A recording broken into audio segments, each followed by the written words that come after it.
Welcome students, class 6 बच्चों exercise 4.2 का question number 3 से हमने करना रह गया है हमारा। तो देखिए क्या लिखा है कि draw any polygon and shade its interior. कोई भी एक बहुभुज खींचिए, उसके अभ्यंतर को शेड कीजिए। तो हमने एक बहुभुज बना दिया, 1 2 3 4 5 भुजाओं का एक बहुभुज बना दिया हमने, ठीक है ना। अब पंचभुज है, अब इसके अभ्यंतर, अभ्यंतर मतलब इसका इंटीरियर, इसका इंटीरियर को शेड करना। तो जो भी लाइन सेगमेंट्स या साइड्स के अंदर है, तो ये चारों क्या हुए, 1 2 3 4, ये पांचों जो है इसकी भुजाएं हो गई, साइड्स हो गई। तो इसका इंटीरियर, इसके अंदर का जो पार्ट होगा वो इंटीरियर कहलाएगा या अभ्यंतर कहलाएगा। तो आप इसको शेड कर देंगे, पेंसिल से ड्रॉ करेंगे इस फिगर को और शेड कर देंगे उसके अभ्यंतर यानी कि इसके अंदर के हिस्से को। अब ये पूछता है कि एक फिगर दिया गया है, consider the given figure and answer the questions. Is this a curve? तो आप देखिए लाइंस से बना हुआ है, तो हाँ ये भी एक कर्व ही है, यस हमने कह दिया। और क्लोज्ड है, हाँ यस इट इज क्लोज्ड।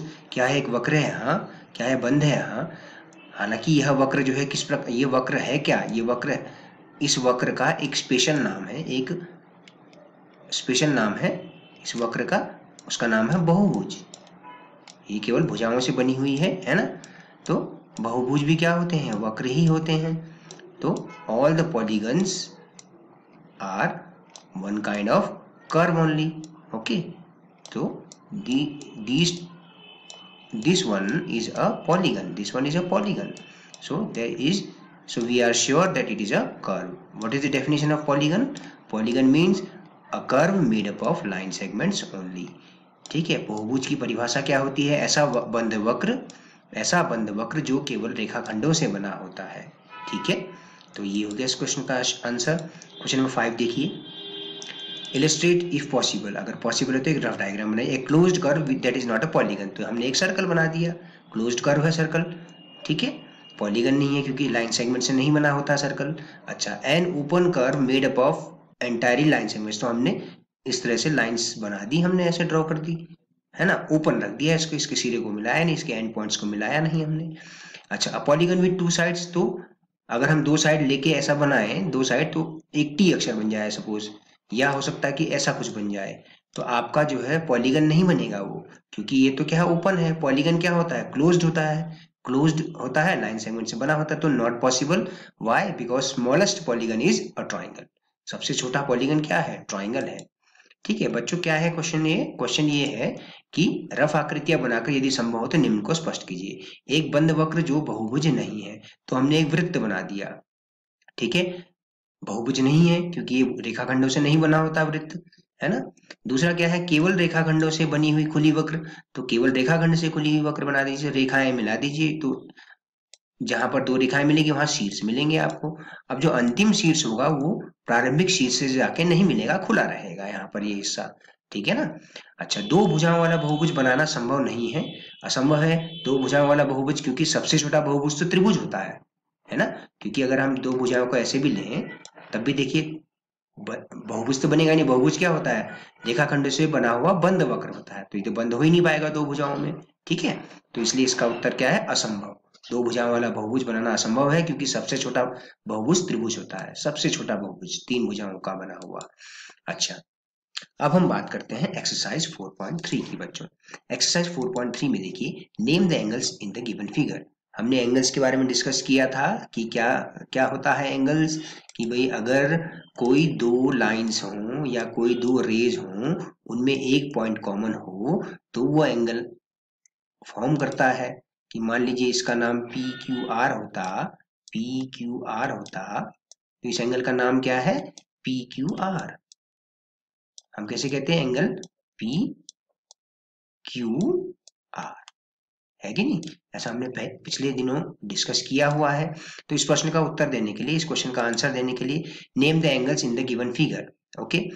इस एंगल ए का नाम बताइए पहले, तो एंगल बी ए डी कह देता हूं मैं, एंगल बी ए डी, ठीक है। इस कोण का नाम क्या हो जाएगा बच्चों, एंगल बी ए डी। देखो इस आकृति में कोणों के नाम लिखिए, कोणों के नाम लिखने हैं। तो इस कोण का नाम क्या हो गया, बी ए डी, या आप कह सकते हैं डी ए बी, ठीक है। अच्छा, अब इस कोण का नाम लिखते हैं, तो इसका कोण का नाम हो गया angle A B C, angle A B C. ये क्या है बच्चों, ये एंगल का निशान है, कोण का निशान है, सिंबल है, it is a symbol of angle, ये कोण का चिन्ह है। ठीक है। अच्छा, अगर हम बात करें इस कोण का नाम लिखने की, तो ये कोण कैसे बना हुआ है, ये रेखाखंड BC और ये रेखाखंड CD, C पर मिले तो ये कोण C प्राप्त हुआ, तो एंगल BCD कह दीजिए इसको, या आप उसको DCB भी कह सकते हैं। ठीक है, दो प्रकार से किसी कोण के नाम को बताया जा सकता है, जैसा कि हमें ज्ञात है कि नहीं। ये एंगल BCD कहिए या DCB कहिए, बात एक ही है। अच्छा, अगर हम इस कोण का नाम इस कोण का नाम अगर बताना हो, तो इस कोण का नाम या इस एंगल का नाम हो जाएगा CDA, या आप कहिए ADC, दोनों में से कुछ भी कह सकते हैं। एंगल CDA लिख देते हैं, चलिए, कोण CD और A। ठीक है, इस तरह से इस चतुर्भुज में, ये क्या है, चार भुजाओं का बहुभुज है, तो इसको हम क्या कहते हैं, चतुर्भुज। It is a quadrilateral, polygon made up of four sides is called a quadrilateral. So the four angles, there will be four angles in a quadrilateral. एक चतुर्भुज में चार कोण होंगे, 1 2 3 और ये 4, इनके नाम हमने लिख दिए। ये हो गया कोण BAD, ये हो गया ABC, ये हो गया BCD और ये हो गया CDA। ठीक है, ये नाम हमने लिख दिए। ठीक है, तो अपनी नोटबुक पे क्वेश्चन लिखिए, पेंसिल से इस फिगर को ड्रॉ करिए राइट हैंड साइड पे, और यहाँ पर एंगल्स के नाम लिख दीजिए। ठीक है, याद रखने की बात है कि आप BAD और DAB दोनों ही नाम कह सकते हैं, इस तरह से ABC या CBA कह सकते हैं, इसी तरह से BCD या DCB भी कह सकते हैं, और CDA या ADC भी कह सकते हैं, इस कोण का नाम है ना। ठीक है, जो मुख्य कोण होता है, जो मुख्य शीर्ष, जो उपनिष्ठ शीर्ष होता है, उपनिष्ठ जो कॉमन वर्टेक्स होता है, वो बीच में आता है, उसका नाम हमेशा बीच में आता है, angle A, angle B, angle C, angle D। ठीक है। अच्छा, क्वेश्चन नंबर 2 देखते हैं। क्वेश्चन नंबर 2 क्या है, in the given diagram name the points in the interior of DOE। Angle DOE कहां पर है बच्चों, एंगल DOE अगर आप ध्यान से देखें तो एंगल DOE ये रहा, यहां से यहां तक का ये हिस्सा एंगल DOE है। एंगल DOE के इंटीरियर में, के अंदर के इंटीरियर में कौन सा एंगल है, एंगल A है, तो आप लिख देंगे पॉइंट A है ना, पॉइंट का नाम पूछा है, तो एंगल DOE के अंदर, इंटीरियर में, DOE के अभ्यंतर में स्थित है बिंदु A।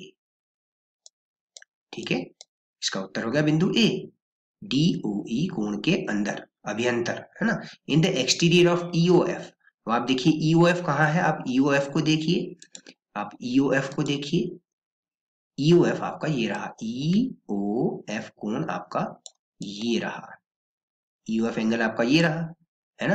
अगर मैं इसका कलर चेंज कर दूं तो ठीक है ना, तो EOF के एक्सटीरियर में, EOF के बाहर की तरफ को कौन सा बिंदु है, कौन सा पॉइंट है, एक तो पॉइंट A है, C है, दूसरा पॉइंट A है, तीसरा पॉइंट D है ना। तो आप क्या लिखेंगे, सारे पॉइंट्स जो EOF के एक्सटीरियर में, एक्सटीरियर का मतलब उसके बाहर की तरफ हो, तो सारे पॉइंट्स जो उसके बाहर की तरफ हैं। ठीक है। अच्छा, फिर पूछा है ऑन EOF, EOF पर, EOF पर, ये आपका EOF एंगल है ना, EOF एंगल पर कौन से पॉइंट्स लाई कर रहे हैं, देखिए आप FOBE, ये सारे लाई कर रहे हैं, FOB,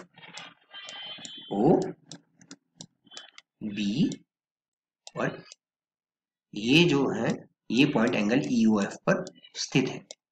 ठीक है, EOF पर स्थित कौन सा, मतलब जो उस कोण को बनाने वाली भुजाओं पर स्थित हो, वो बिंदु उस पर स्थित कहलाते हैं। तो कभी भी याद रखिए, अगर कोई कोण दिया हो, अगर कोई कोण दिया होता है, तो उस पर स्थित प्रत्येक बिंदु उस पर स्थित हो गया। दूसरा तरह के बिंदु क्या हो सकते हैं, जो उस कोण के, जैसे एंगल EOF के बाहर की तरफ है, AD और C जो है एंगल EOF के बहिर्भाग में है ना। तो हमने इसलिए यहाँ पर बहिर्भाग मतलब बाहर की तरफ, कोण के रेखाओं के अंदर नहीं होना चाहिए, यानी कि जैसे अगर ये कोण हुआ, तो ये तो हुआ अभ्यंतर, ये हुआ इंटीरियर, ये हुआ एक्सटीरियर, और ये हुआ ऑन द एंगल। ठीक है ना, ये हो गया आपका क्वेश्चन सॉल्व। क्वेश्चन नंबर 3 देखते हैं बच्चों। क्वेश्चन नंबर 3 क्या है, ये बोलता है draw rough diagrams of two angles such that they have one point in common. ठीक है, हमने बना दिया, इस तरह से एक बना दिया और इसमें एक पॉइंट कॉमन कर दिया। ठीक है, अगर मैं इसका कलर चेंज कर दूं तो ज्यादा बेहतर रहेगा बच्चों। ठीक है ना, ये आपका बन गया, दो एंगल्स बने हैं यहाँ पर आपके दो एंगल्स बने हैं। ए पार्ट हम कर रहे हैं, हम ए पार्ट की बात कर रहे हैं। ठीक है, और यहाँ पे पॉइंट ओ कह दिया, सपोज मैंने यहाँ पे पॉइंट ए कह दिया, हाँ, और यहाँ पे पॉइंट बी कह दिया, और यहाँ पे पॉइंट सी कह दिया।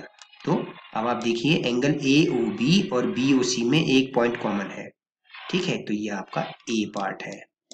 ठीक है बच्चों, क्या है कि कोई ऐसे दो कोण बनाइए जिनमें एक बिंदु उभयनिष्ठ हो। कोई भी ऐसे दो कोण बनाइए जिनमें एक बिंदु उभयनिष्ठ हो। एक कोण हमने ये बनाया, दूसरा कोण ये हो गया, उन दोनों में उभयनिष्ठ बिंदु आपका मान लीजिए ओ हो गया, तो ये उभयनिष्ठ बिंदु है ना।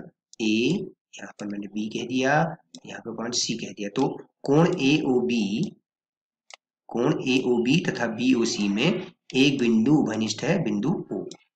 ठीक है, एक बिंदु उभयनिष्ठ है। ठीक है, ओ उभयनिष्ठ है किसमें, कोण ए ओ बी और कोण बी ओ सी में, और कोण बी ओ सी में कौन सा एक बिंदु उभयनिष्ठ है, बिंदु ओ उभयनिष्ठ है, ओ उभयनिष्ठ है, ओ उभयनिष्ठ है, ऐसा लिख देंगे आप। ठीक है, ओ उभयनिष्ठ है। ठीक है बच्चों, इस तरह से। ठीक, तो ये हो गया आपका। अच्छा, फिर हम बात करते हैं दो बिंदु कॉमन हो। अगर दो बिंदु कॉमन बनाने हैं तो आप ये बी पार्ट कर लीजिए, सॉरी ये बी पार्ट देखिए, टू पॉइंट्स इन कॉमन। तो दो पॉइंट अगर कॉमन करने हैं तो ये जो पिछला वाला फिगर है वही फिगर तो है, उसी फिगर को कह दीजिए आप। इस बार थोड़ा सा नाम चेंज कर दीजिए, आप यहाँ कह दीजिए पी क्यू आर और यहाँ पे एस कह दिया हमने। अब देखिए कोण पी क्यू आर में बिंदु क्यू और बिंदु आर उभयनिष्ठ है। ये दोनों क्या है, उभयनिष्ठ है, ये दोनों बिंदु उभयनिष्ठ हैं। ठीक है, आप देखिए कैसे, कोण क्यू, अच्छा ये बिंदु एस था है ना। तो अब आप देखिए point R, angle R Q S में भी एंगल क्यू और आर कॉमन है, तो दो पॉइंट कॉमन आपके यहाँ पर हो गए। थ्री पॉइंट्स कॉमन करने होंगे तो आप एक पॉइंट एक्स्ट्रा बढ़ा देंगे। क्या करेंगे, यह सी है, C part, three points in common in two angles. तो एक एंगल तो ये हुआ बच्चों, दूसरा एंगल ये हुआ, दोनों में तीन पॉइंट कॉमन करने हैं। तो आप जैसा क्वेश्चन नंबर 2 में देख रहे थे फिगर, उसी तरह से कुछ कर दीजिए। आप यहाँ पे कह दीजिए ए, ठीक है, यहाँ पे कह दीजिए ओ, यहाँ पे आपने कहा बिंदु बी, पॉइंट बी कहा आपने, और यहाँ पे पॉइंट सी कह दिया सपोज। तो एंगल ए ओ बी और बी ओ सी में हमें तीन पॉइंट कॉमन करने हैं, तो एक पॉइंट यहाँ पे बना दीजिए, इसको डी कह दीजिए। तो आप देखिए B O D, O B और डी कॉमन हो जाएंगे। ठीक है, ओ और बी, ओ बी और डी कॉमन हो जाएंगे किस किस में, एंगल के बीच में, angle A O B and angle B O C. ठीक है, in angle A O B and B O C, right. तो इस तरह से कर दीजिए, in angle A O B and B O C and angle B O C. ठीक है, तो ओ बी और डी, कोण ए ओ बी और बी ओ सी के बीच में तीन उभयनिष्ठ बिंदु हो गए, फोर पॉइंट्स इन कॉमन। अब डी पार्ट करना है, जैसे आपने फोर पॉइंट्स इन कॉमन करना हो तो आप क्या कर दीजिए, आपने ये दो एंगल इस तरह से बनाए, आप चार पॉइंट कर दीजिए उसको अब। ठीक है ना, आप यहाँ पर देखिए एक पॉइंट तो ये कॉमन हो जाएगा, ओ, यहाँ पे सपोज मैंने पी कह दिया, ठीक है, यहाँ पे मैंने क्यू कहा और यहाँ पे मैंने एस कहा। तो कोण पीओ क्यू, कोण पीओ क्यू और क्यू एस में, है ना, कोण पीओ क्यू क्यू एस में एक बिंदु, दो बिंदु ये कॉमन हो गए, दो बिंदु और इनके ऊपर ड्रॉ कर दीजिए। जो उभयनिष्ठ किरण है उस पर आप कुछ नाम लिख दीजिए, सपोज मैंने ए लिख दिया, यहाँ पर बी लिख दिया, तो चार बिंदु उभयनिष्ठ हो गए, पी ओ, ये देखो ओ ए बी क्यू, कौन कौन से, ओ ए बी क्यू। ठीक है ना, इस तरह से हो गए, है कि नहीं। और ई पार्ट है आपका, ई पार्ट में एक रे कॉमन है, तो आप क्या कर दीजिए, एक कोण ये बनाया, एक कोण ये बनाया,